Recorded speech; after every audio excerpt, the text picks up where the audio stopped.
What's going on, guys? So let's review this 135 N55, but first let's AK47 it up a little bit.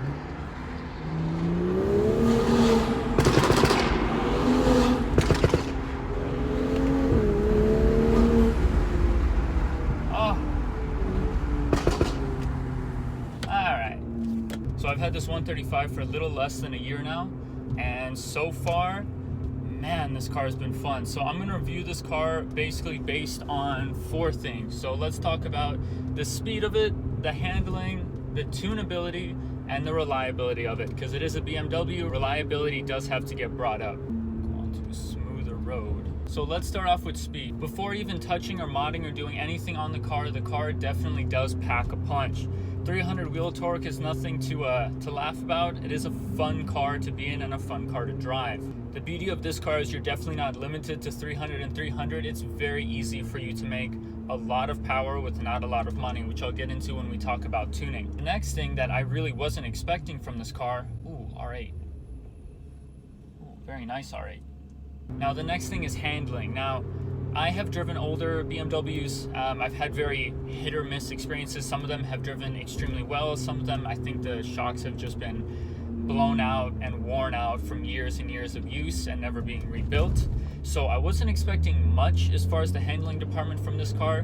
Now, I do have the M Sport one, which has the M Sport suspension, slightly stiffer suspension, and it's great. Taking this car into the canyons is a ton of fun. You throw it into a corner thinking, okay, I need to slow down, I need to go to this speed for the corner, and every time you go into it, every time you do another run, you can always do it a little bit faster and a little bit faster and a little bit faster, and the suspension in the car, love it and take it very, very well. It's very flat, it's very level. You have great steering feel when you're going through the canyons. Now, going through the canyons isn't the only thing you're going to be doing in this car, so how it feels day to day is going to be another important thing. Day to day, it's still really nice. It absorbs a lot of the shocks and bumps. You still get a little bit of the feel and a little bit of the vibration. It is definitely a stiffer suspension if you compare it to something like a Lexus or a Mercedes, but this is a BMW. I'm not expecting Lexus or Mercedes suspension from it. Those two cars wouldn't do nearly as well in the canyons as this car would, so that's I guess a bit of a trade-off or a bit of an adjustment for you if you're not used to it. I don't know if I'm 100% going in order. I think I said tunability, not reliability next. But as far as tunability, this car is amazing. You have the JB4 and you have MHD. You can do a back end if you have a JB4 already and do an MHD back end, which I would highly recommend. If you don't have a JB4 and you want some sort of tune on the car, just go straight with an MHD. I have an iPhone, so I had to use like my old Android. Download an MHD to my phone, flash the car, put a downpipe on it, and I can play with the burbles and make them all aggressive, as you heard in the beginning of the video. There's a cop, so I'm not going to activate them right now, which is what I was going to do. You can even have a little switch. So your sport button, you can have it hooked up so that if I turn my sport mode off, it's not going to pop. So if I'm accelerating or I'm a little higher in the RPM range and I'm near a cop, the burbles won't go off. Once you turn sport mode back on, burbles would come back and you can get that nice aggressive pop, pop, pop. Now, you don't need it to be as aggressive as I have it set. I usually drive around with sport mode off just because it does attract a lot of attention. It is very loud, but it is still fun to play with every once in a while. I have it set to aggressive for about a second. You can have soft burbles, which just kind of gives that almost M4 GTS kind of burble, and then medium and aggressive like I have it. As far as feel for tuning and money for tuning, also great value for the money. So an MHD flash, is about $300. Hopefully you have an Android phone. You need a cable, which is about another $100, and then I'd really recommend a downpipe at least, so you can do a stage 2 flash. With the stage 2 flash, you're looking at about 350 wheel horsepower and about 400 wheel torque. That is a huge gain over stock, and you 100% feel it. Let's see if that cop is still around. If not,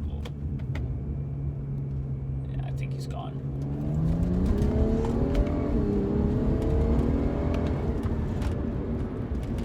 Definitely puts a smile on your face every time you accelerate. It is not a slouch and it feels really, really nice. You also have a couple more options as far as tunability and modability, so you can add a bigger front mount intercooler and do a slightly higher boost flash on MHD. You can also add an intake, though I don't really recommend it.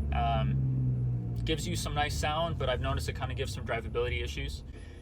And then if you really want to tune it, you can always go, or really want to mod it, you can always go bigger turbo, go pure stage 1, but then you really need a custom flash to take full advantage of everything that that turbo has to offer. The block is very, very sturdy and very reliable, which leads me into reliability. Now, I've had this car almost a year. What has gone wrong with it? 1 year of ownership and probably about 12,000 miles now of driving the car. I haven't had any issues, knock on wood, like nothing's gone wrong. I used to have an N54, a 335i, and those had some coil pack issues. I would go through coil packs every couple months, 1 or 2 coil packs, but this one flashed, probably making the same amount of power, not eating coil packs, not having any issues. The car's driving great. Now, some general notes about the car. So like I said, N55, I have the DCT one, so I really wanted to try to find a manual. The only manuals I could find were about twice as much as the DCT, and I have been looking at and drooling over F80s for a while, and a lot of the F80s I find are DCT, so I wanted to kind of try out BMW's DCT transmission and see if I like it, then I can live with it day to day in the M3. And you still miss driving manual. All my other cars besides this one have always been manual, but it's fun.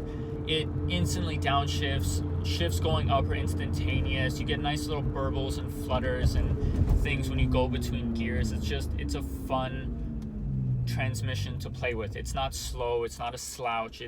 Whatever you need it to do, it's always in the right gear.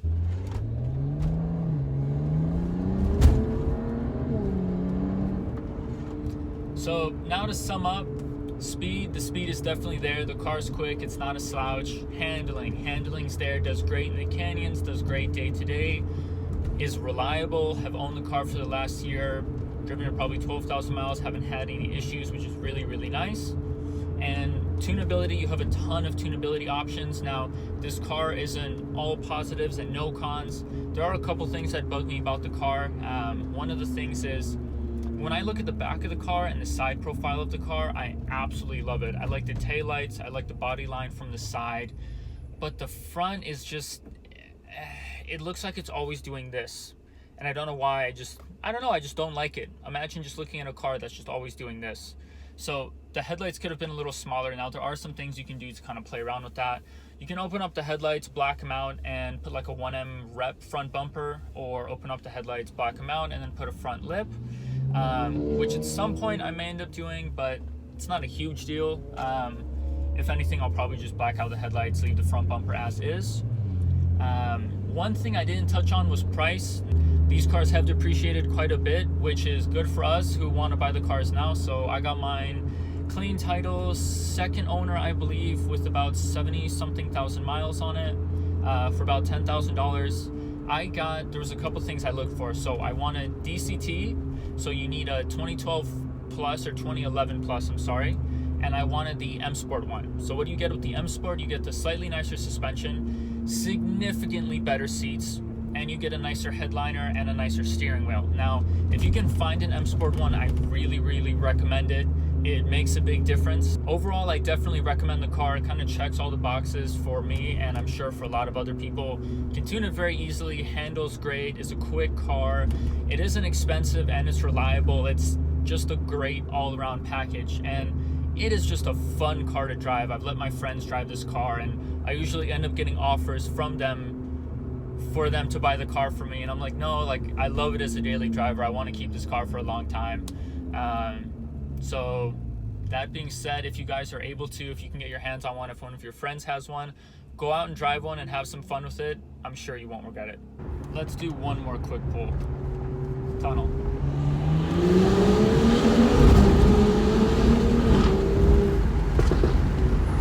Oh, so much fun. Oops. Oop, that's a cop. Did he see me pop is the question. Let's just, let's go this way. Let's go this way.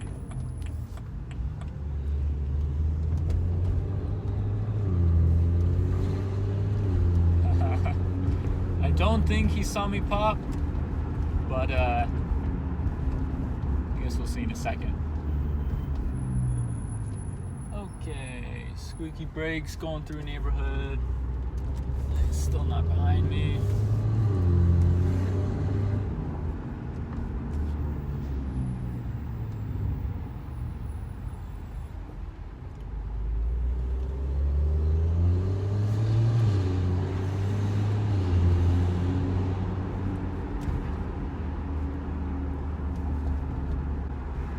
Either he wasn't paying attention or he didn't see me. See you guys on the next one.